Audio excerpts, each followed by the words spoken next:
welcome to Little Learners. In today's video we are looking at phonics and specifically sound buttons and how we can use these to help children learn to read. So what are sound buttons? Sound buttons are symbols that help us to break up a word and understand how many different sounds are in that word.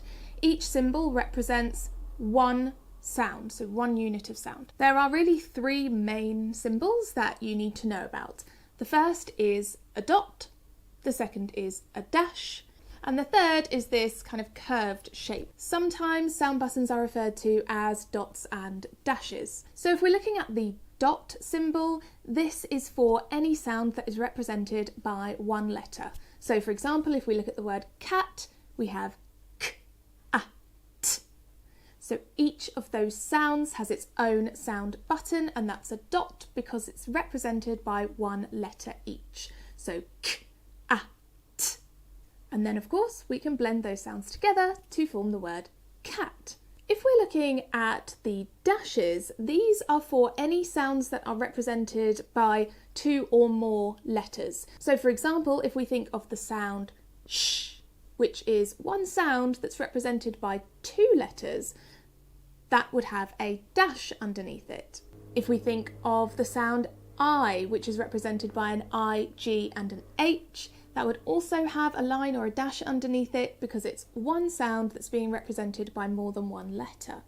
As a side note, sounds that are represented by two letters are called digraphs, sounds that are represented by three letters are called trigraphs, and sounds that are represented by four letters are called quadgraphs. But we don't need to get into that too much today, I just thought I'd add that in there. So we have our dots and we have our dashes. So if we have a look at what dots and dashes look like in a word, then we can look at the word chip. So here we have a C and an H which come together to make the ch sound, so that has a line under it, a dash. Then we have the individual letters that make a sound each, so I, p. So we have ch, I, p. And you can do this with your fingers with children as well, so ch, I, p, chip. Then we come to the kind of curved shape, or the curved dash if you want to call it that. This is for a split digraph. Split digraphs are when two letters are representing one sound, but they are split up by another letter. So let me show you what that looks like in a word. So for example, if we look at the word cake, we have k. Then to make the A sound, we have an A and an E at the end there. They are working together to make an A sound. So sometimes that is called the magic E, putting a magic E on the end of a word, because without that E, the A would make an A sound. But with that E, together they make an A sound. So we have that curved symbol there reminding us that those two letters are working together to make one sound. So we have k, A, k, cake.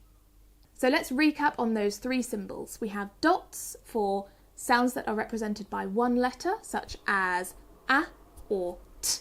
We have a dash or a line for sounds that are represented by more than one letter, so maybe a ch or an I. And then we have our curved line, which is for split digraphs, such as A in cake or O in mode. Let's take a look at some more examples of words using all of these symbols. So let's look at the word shine.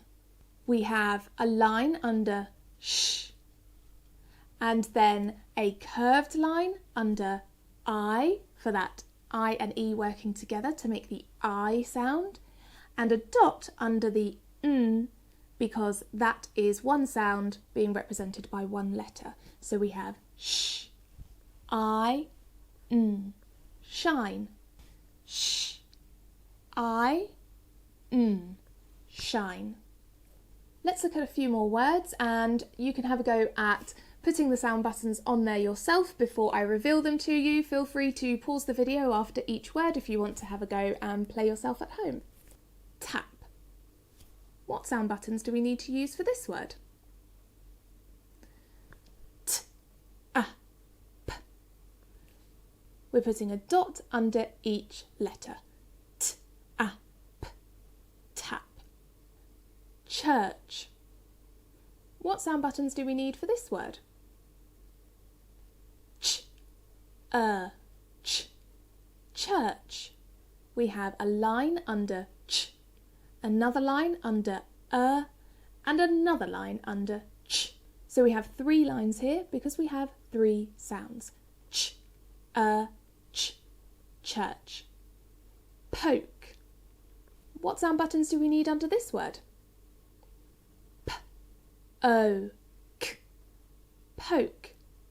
We have a dot under p, a curved line under o, and a dot under k. P, O, k. Poke. Let's look at the word teach.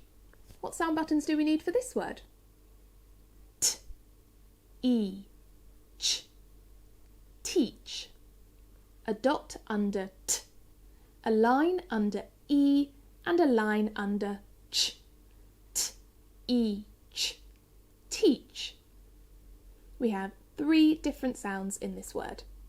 Let's have a look at one more word. Chime. What sound buttons do we need under this word? Ch, I, chime. We have a line under ch, a curved line connecting the I and the E together to make I, and a dot under the ch, I, chime.